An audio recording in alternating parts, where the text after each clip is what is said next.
Let us gather around. Let us gather around. Let us imagine just for a little moment that we are in Readings Carlton and we've made our way to the back of the shop there, and somewhere just between the self-help section and the poetry section, there's a microphone set up, and just behind the microphone, in a nice and neat in a row, are our three speakers.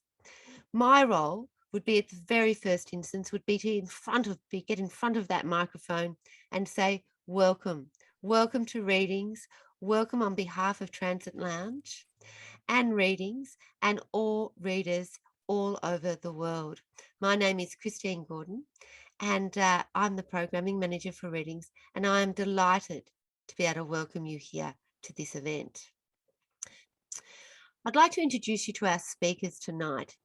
Now, what you have to imagine is that Michelle and Margaret and Ken have all worked from major newspapers, have all worked at various times together, have all known each other for many years. They're friends. They're here tonight because these three people are friends. Michelle Gratton, you will know, of course, because she was the first female editor of an Australian metropolitan newspaper. Or perhaps you know her because she is the chief political correspondent for The Conversation. Or perhaps you know her because she's the Professor Fellow at the University of Canberra. But perhaps you know her, maybe as I do, through her voice, through hearing her on radio, listening to her on television, and always feeling grateful that we had someone that was so centered and so pragmatic in that role. I'd like to also introduce you to Margaret Simons. Margaret, of course, is an award-winning journalist. She's an academic. She's a freelance journalist. She's the author of many books. She's the honorary principal fellow at the Centre for Advancing Journalism at the University of Melbourne. And remember how we talked about how all of these people are friends, and that's why they're here today, to celebrate Ken's stories of travel. But I want to also say Ken and Michelle and Margaret are great friends of independent booksellers all over Australia. And for that, I'm truly grateful. Michelle, please take the floor. Ask Ken very difficult questions if you don't mind. That's what we're expecting. No. Thanks very much. Thanks for the introduction for us all.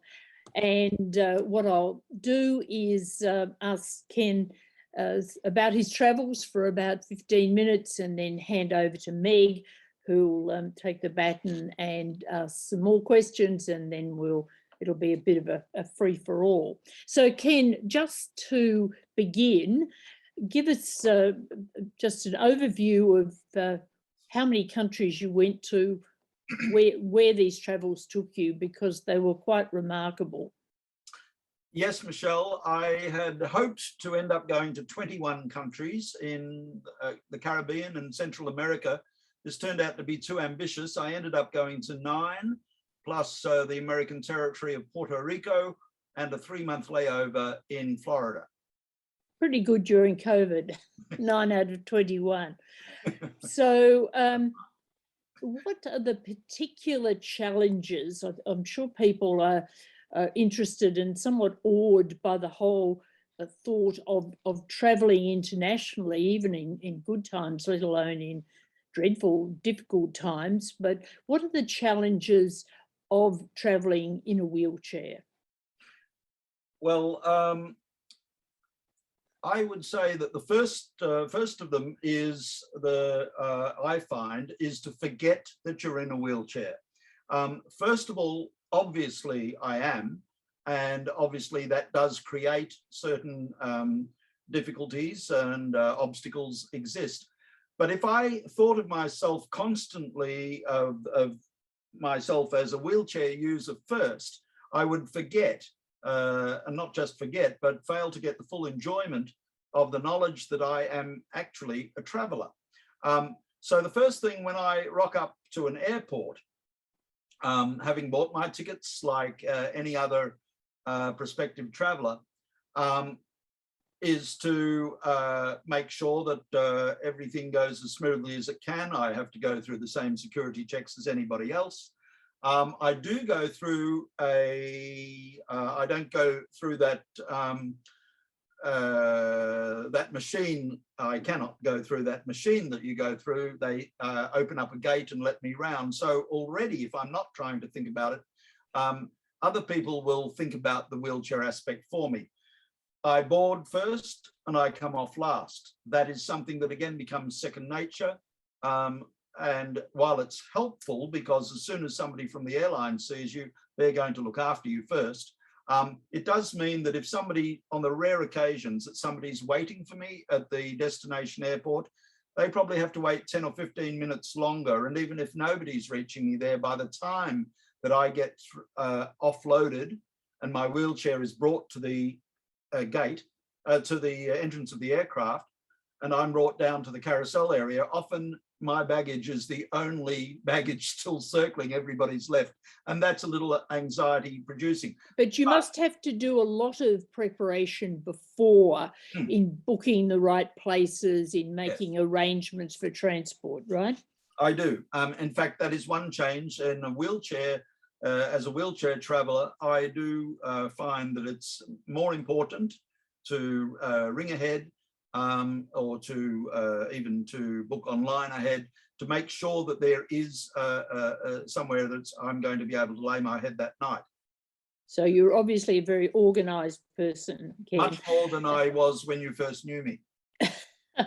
So the challenges of COVID for any traveller, let alone one who has to be so organised, must have been just appalling. Yes. Now, when I left, it was February, and last year, February 2020. We didn't know it was going to be a full-scale pandemic. Ruby Princess was front of the of mind, but countries had not begun to shut down yet. That happened a month later. I have been asked, you know, didn't you realize what you were getting into? No, I didn't. Although I can be very obstreperous, and even if I had known, maybe I still would have gone if it were physically possible. But yes, I had made, I had no direct contact with COVID or the change that COVID brought to many lives until 2 weeks into Cuba, when I left my room one morning and came out to the courtyard to have breakfast, and there was a nurse in full PPE gear with a clipboard and a thermometer, and I thought, this is different. And everybody who was staying at that guest house had to have their temperature taken twice a day. There were no lockdowns, but that was the point at which I could see that what had been foreign news largely up until that point was going to impact on my daily life, even though I was very, very far from home. But of course, as time went on, you had these not only COVID tests all the time, it seems, from your book, but also quarantine. Now, people in Melbourne, where you are, of course, they experienced incredible lockdowns and quarantines for those coming in, and lockdowns for residents for months.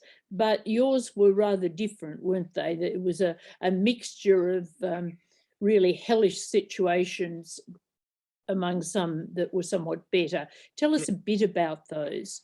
Right. You're absolutely right. The first, I had another look this afternoon at the book and actually counted up the number of days.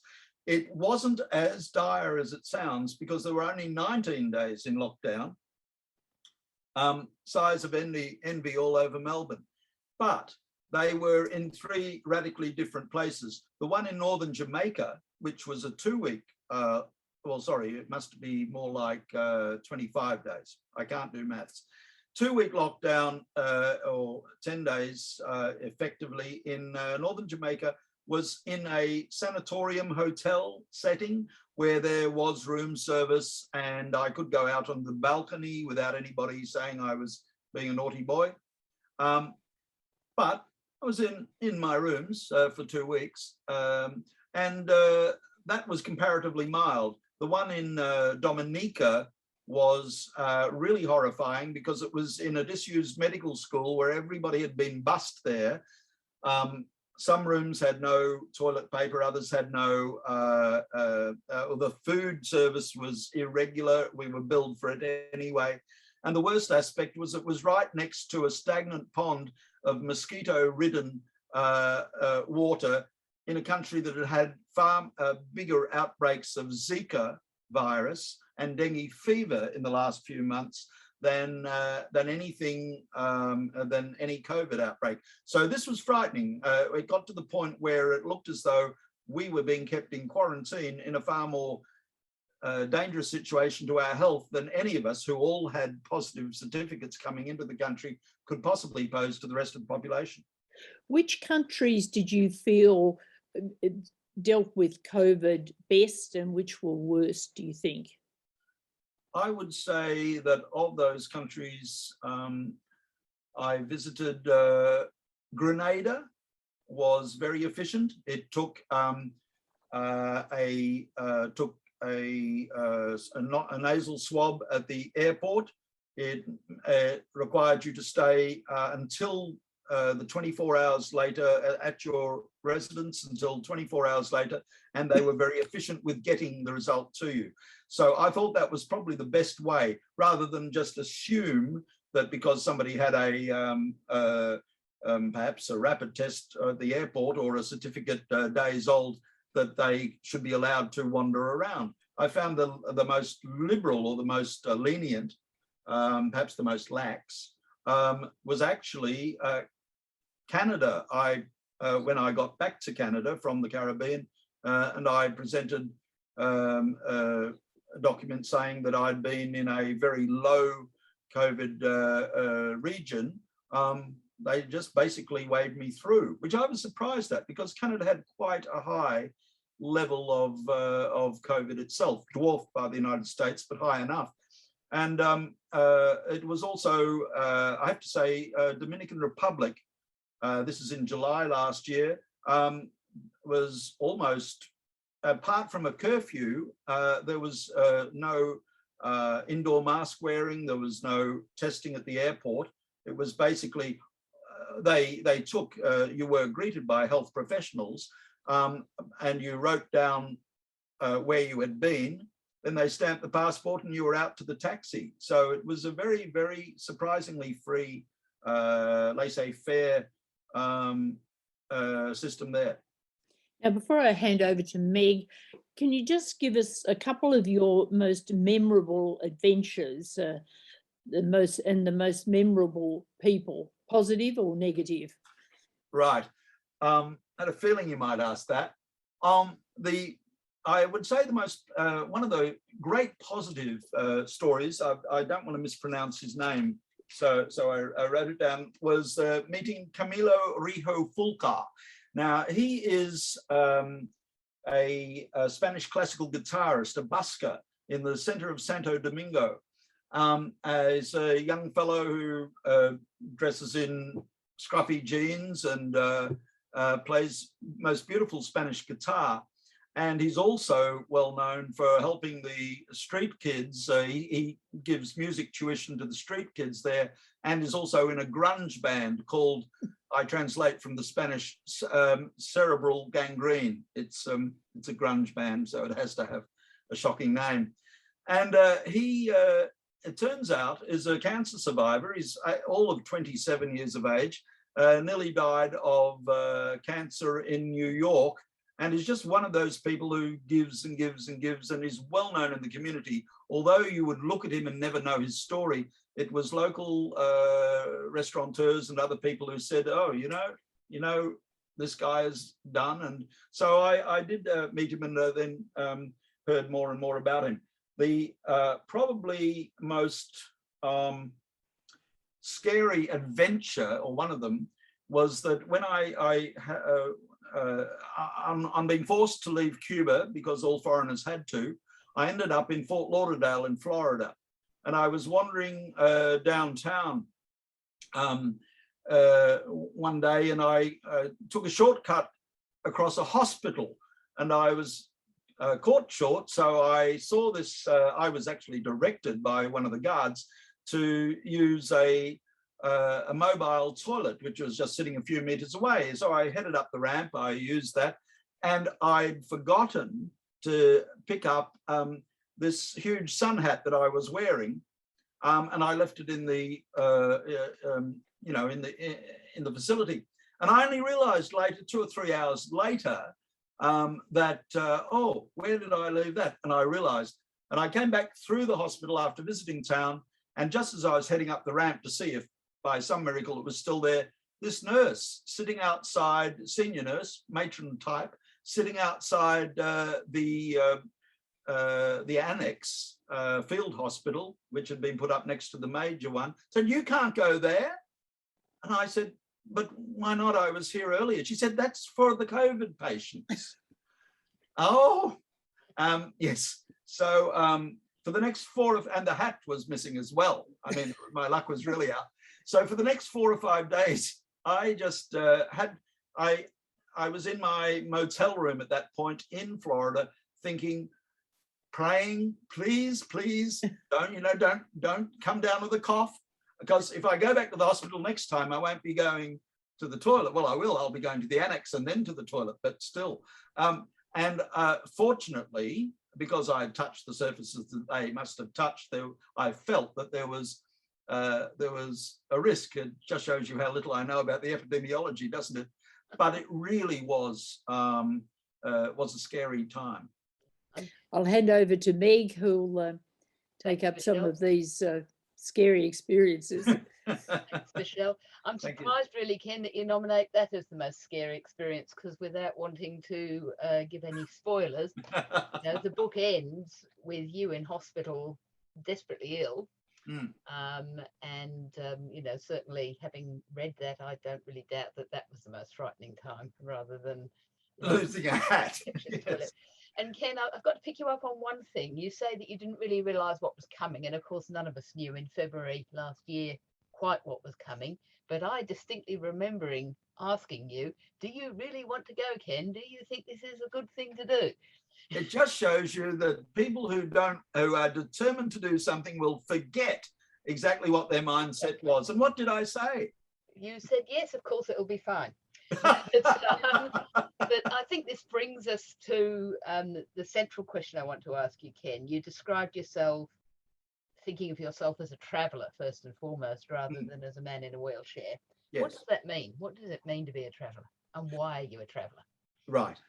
This, you will find it difficult to believe also, is something I find hard to put into words. That's what you'll find difficult to believe. So let me think about it. I do love travel because maybe I inherit this very much from my late mum. I am essentially an observer. I'm a people watcher. And if to me, the ideal form of existence, or for large parts of the day, would be to sit at a coffee table with my head, yes, buried in a book. I have been seen doing that too. But also looking at at people living their lives and passing by, listening to snatches of conversation as well. So basically just zoning out from my concerns and my worries and being an observer. Now, that I also attribute to my choice of vocation as a journalist, to the very same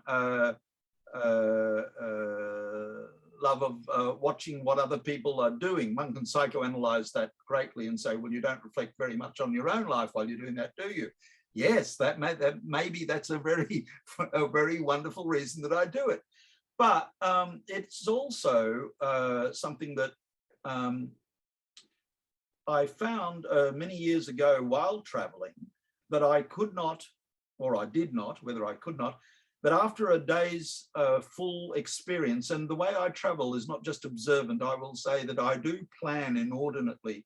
I'd like to know that if I may not be passing this way again, at least I made the most of the day and saw as much as I could of the museums, the sporting events, if there are any, or anything else that was going on. I want to be very sure that I've had as immersive an experience as is possible to have. At the end of the day, what do I do with this head full of experience and activity and observations is write it down. And I used to keep very neat copperplate notes. The only time in my life I ever did write neatly, certainly not at school. I remember being told that. Interrupt you there, Ken. Just Go ask ahead. another question. Yes, sorry. So obviously one of the things that we've all wrestled with in Melbourne over the last couple of years is the laws and imposing on our freedoms. Mm.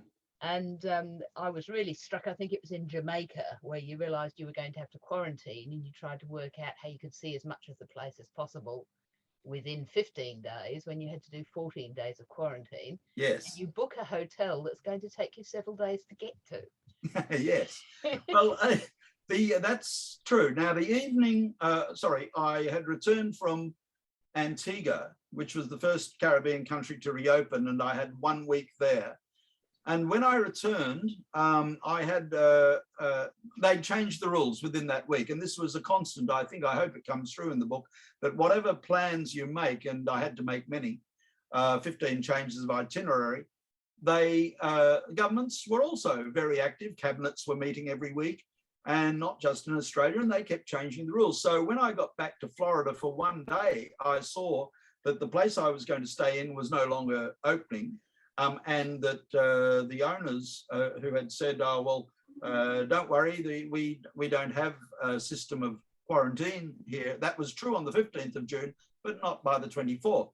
And there was a list of choices.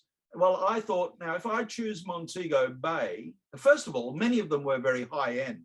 Jamaica tried to make it a reclamation hotels, of a list of hotels. Exactly, hotels that I would never ordinarily stay at on price grounds alone. So I was going to choose what looked like the cheaper ones, did a bit of quick Googling. But then I thought, now, if it's in Montego Bay, well, that takes care of the first 14 days, and I have a flight out of Kingston on the 15th, and I will therefore I won't see any of the country. So I thought, now, the smart thing here to do is, and maybe not to choose Kingston, because maybe they'll I'd be taking too long to get there and they'd hurry me out of the country anyway, but something halfway. So a little place at the brilliantly named Runaway Bay, where I did not run away, but I took my time slouching towards it, yes. And given that you were negotiating legal restrictions all the time, and given that you're a traveller, as you've said so eloquently, what's your attitude to the restrictions? On the one hand, you would say you were very careful and mask wearing and so on. Yes. But you also seem to push the boundaries, if I can put it that way, as much as you could. No, that's true. Well, I was trying to have a holiday, and at the same time, I was going to, if there was a quarantine, I wasn't going to try not to be there.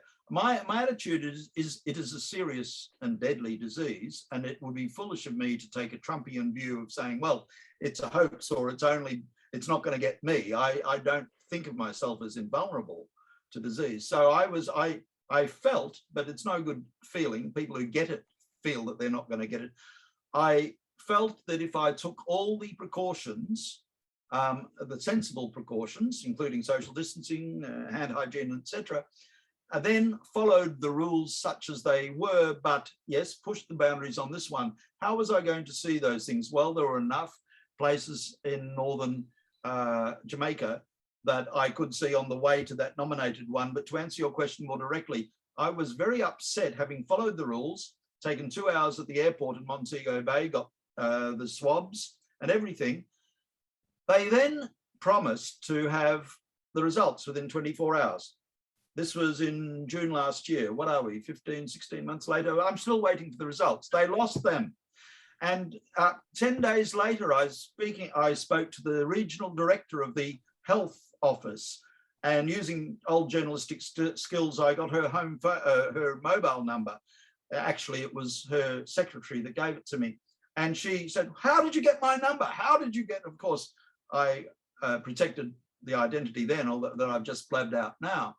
But the thing is that she was more concerned with her private number being exposed than following up and finding out what the result was. Because had they done their part of the, I look at it this way: you actually strike a bargain. You say, I will do the quarantine, I will do the test. You will give me the result, and if it's negative, I'm free to move. So I never intended to be so long in quarantine, and as it turned out, I was negative. Ken, do you consider yourself a brave man? No, I'm very stubborn. And to the extent that I'm fearless, it's that I exclude the rational risk that many others do see. So this is why, as a friend, you know this, I am often need to be reminded of the danger that I'm putting myself in. I've got another good friend, Judy, told me on while I was waiting in Florida for countries to reopen, she gently but firmly suggested that the best course for me would be to come home. Mm. This probably strikes you as a very reasonable course, does it? I was the one who told you not to go. Well, yes, you and having gone, and do you regret that now? No, because you don't. But no, I don't. So, you know, so right. Stubborn had it not worked out, one of the words. I thank you for your kind concern. There were other reasons apart from stubbornness. I had planned this journey. To get this journey planned involved so many moving parts, getting somebody to look after my flat, having actually negotiated an extension on the lease, which was uncertain up to very close to my departure point. And I have Lacandro, my real estate agent, in particular one person there, and he has to thank for the fact that I was able to get that moving part. He is in the acknowledgements, I noted.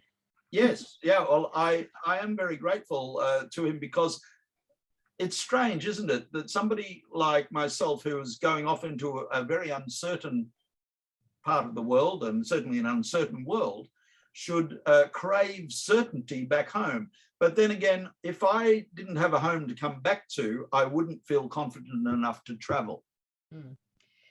Are your traveling days over, Ken?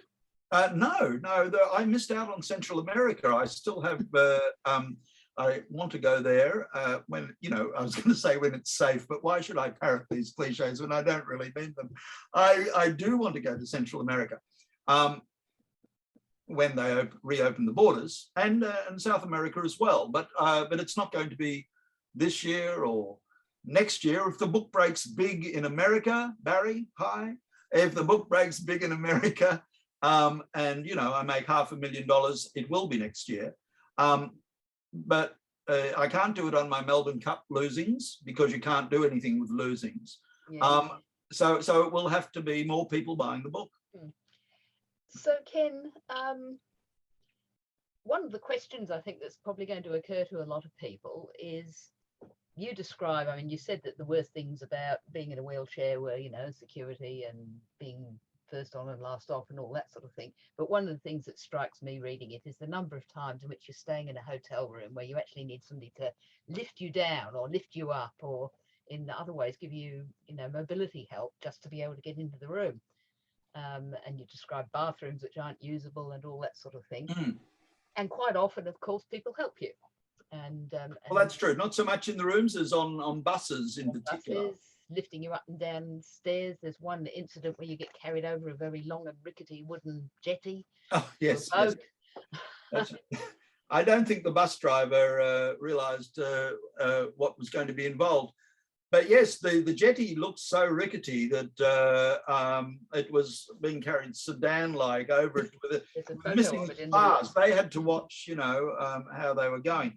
Did I think I was in the wrong place? I don't know. I was wondering, Ken, the point of my question is, I was wondering if you can reflect on the kindness of strangers.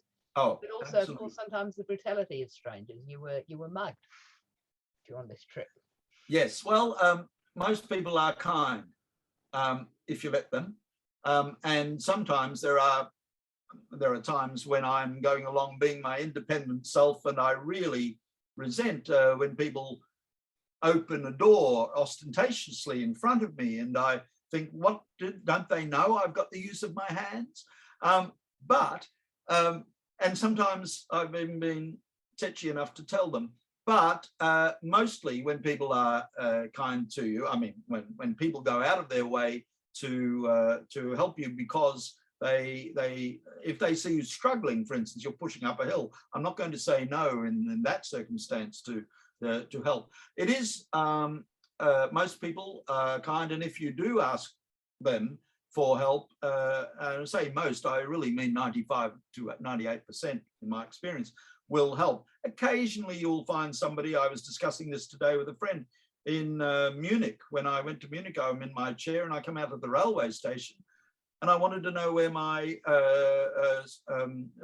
the hostel that I was going to stay at, whether it was this street. And I saw this fellow and I said, is it Hilfigerstrasse? Or I think it was. And he looked at me and turned away. And now I don't judge all Austrians on his dismissive response. But I also reflect that it may not have been the wheelchair. It may well be that even though I was speaking German, my gosh, mein Gott, by mentioning the name of the street, maybe he just felt that it was, he doesn't talk to people who clearly aren't Müncheners. Maybe it had nothing to do with the wheelchair. It often doesn't. The mugging was so deftly carried out by a student of Fagin that I wasn't aware that Just remind us where the mugging was. Yeah, well, it's in St. Lucia. On my first night there, I'm coming back from the restaurant to the hostel. It is after dark, so there are factors there which show that I was really unwise to be out. But the sneak thief managed to filch my wallet from the depths of my backpack, where I've always prided myself on thinking, well, if somebody touches my backpack, I'll fill that and turn around. But he was extra good.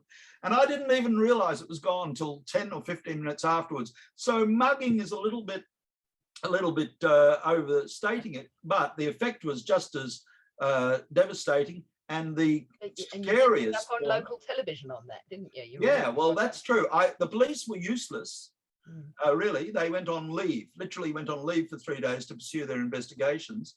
So I decided the best thing is to bring a little bit of the media spotlight to bear. And so the TV people came down, did a cruise up and down the street, interviewed me and a lady there in the Starken Street who'd also been mugged 4 times. She lives there for 20 years. So she was mugged.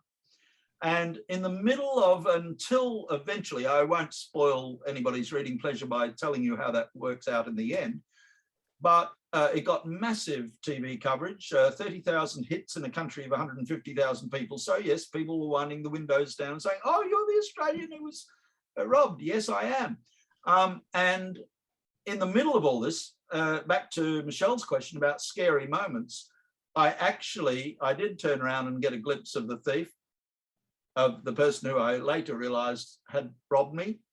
I meet him opposite a police station, or I sight him and I know it's him.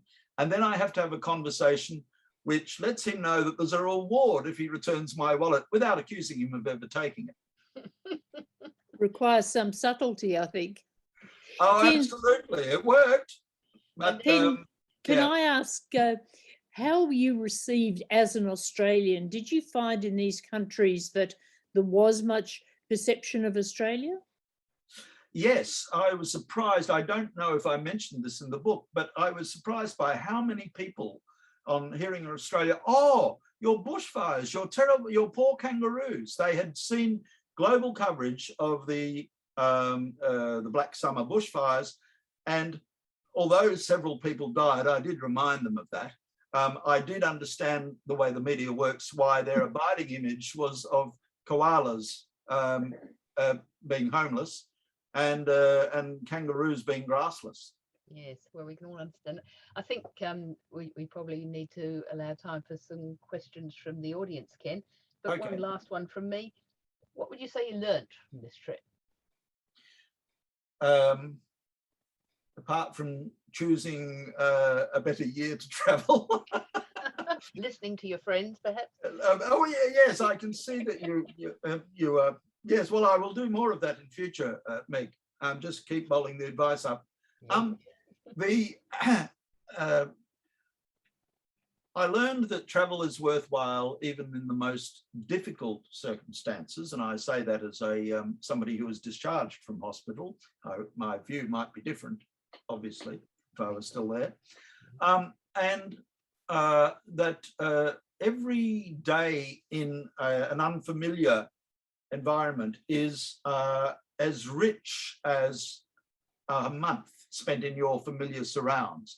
And the richness consists not only of rose petal strewn pathways that where nothing ever goes wrong, but of the full incident of life, which actually makes you feel, and this comes back to finally answer your earlier question, you feel super alive and super aware of the world in ways that most people rely on drugs to achieve, and that cannot really be emulated in the place you call home. Well, So was it a better book for being written after a year in the COVID country, or would it have been better without the COVID backdrop? Now, speaking for my publisher, I have to say that it, and also as an author, I have to say that it is a richer book in terms of incident, and in that sense better, because it is also makes the journey distinctive. Well, it's a great read, Ken. It's a great read. It is a great read. I can't talk about its quality of, but I don't have to since you've just said that. But I do feel that I felt that I had more to work with. So thank you very much. No, it's an extraordinary story of, well, Ken calls it stubbornness, I'll call it courage, and of okay, if you insist. Live to the full, and surprise. Yes, and maybe I was wrong to tell him not to go, because no. Amazing journey. Well, you wouldn't be sitting here now if I'd listened, but on the other hand. Anyway, we should probably, Christine, I think you're wondering questions, aren't you? I am indeed. I've got a question here, Ken, from David. He wants to know, did you ever travel to Canada during the winter? And if so, how did you find getting around in snow? I have traveled to Canada during winter, David. In fact, as an early chapter shows, I stopped off in Canada before heading down to the Caribbean. I have a friend in British Columbia with a young family, and we stopped off there. I stopped off there for a week, and we went out to a barbecue in sub-zero temperatures by a frozen lake in the Rockies. And it was -5, not the coldest I've ever been, but I got to say the beers do taste warmer at that temperature. But but getting the fire going was quite an art. So yes, I've been to Canada in quite cold times. The wheelchair doesn't like sand. So when I say that I had a lot of beaches to myself, it is true, but I wasn't sitting there sunbaking, and it likes snow even less. So I just avoided. I mean, you can't travel very fast because the snow blocks up your wheels and turns to slush. This is, of course, my philosophy of life itself. And I just try to avoid snow if I can. But as people in Canada have learned, if there are people around to shovel enough of it away, you can get around in the wintertime, they have to, without it defeating your life. And watching snow, of course, is a beautiful thing, so long as you're not immobilized by it. Many of your viewers have been watching your flag behind you, Ken, yes. And they want to know more about the flag, and they want to know why it's moving so beautifully. It's moving so beautifully because I designed I gave some thought to this and had the air conditioner put on so that it would simulate this. I was speaking with Neil Armstrong a few decades ago about how you're going to get the flag fluttering on the moon. And he used a similar idea, except the air conditioning doesn't work up there. Thank you. And Thank I you. don't have any other flags. Otherwise, you know, there'd be no room for these books, which have to be returned by 6:30. No, they are mine. Yes. We've got time for one more question, and it's just coming through now. It's from Carol. And she says, were you writing parts of the book while traveling? And how did that work for you? No, Carol, I wasn't. But as I discovered years ago that I would write when I had nothing else to do, I'm just fossicking around this for this. I always keep notes, and there we go. It's upside down. And always take notes. As I said to Michelle, I used to take them in copper plate. But as I'm approaching my 40s, I now, all right, maths wasn't my strong suit. I always, I scrawl now. So the important thing is that there's enough memory of the day, even if it's a couple of days later, that combined with the diaries that you keep, that I keep, and my own memory, there will be enough material to bring it back. Yeah. I began writing 6 days after coming out of hotel quarantine in Melbourne. Arrived How home. was that, Ken? How was that hotel quarantine? Look, it was okay. They kept on sending bottles of water to my room, even when I said I don't need so many. They would, with every meal, I got 7 bottles of water. So at the end of my 2 weeks, I had 72 bottles of water, which they would not take back, and which I wanted to haul away with me, because I thought, well, it's summertime, it's bound to get warm sometime. And and I was only able to carry 30 away. What a waste of bottled water. Mm-hmm. But they were friendly enough, and I did a lot more reading in lockdown, as I suppose a lot of people do. Sorry, in quarantine, as many people have done in lockdown. So yes, a beautiful thing about being a reader, Christine, as you know, is that you can never get bored, so long as you've got enough reading material. On that perfect note, Ken, perfect, I'd like to thank, on behalf of Transit Lounge and Readings, Michelle and Margaret, for their astute questioning of your journey. And to you, Ken, thank you so much for being part of our program. And to all the listeners and watchers from all over the world, we are delighted to have you here at Readings Carlton, wedged as we are between the self-help and the poetry, and making our way over to the travel section so that we can see Ken's book in all its glory. Congratulations to you. Well done. The book, everyone. It's a great read. Thank you all. Good night, everyone. Good night. Thank you. Good night.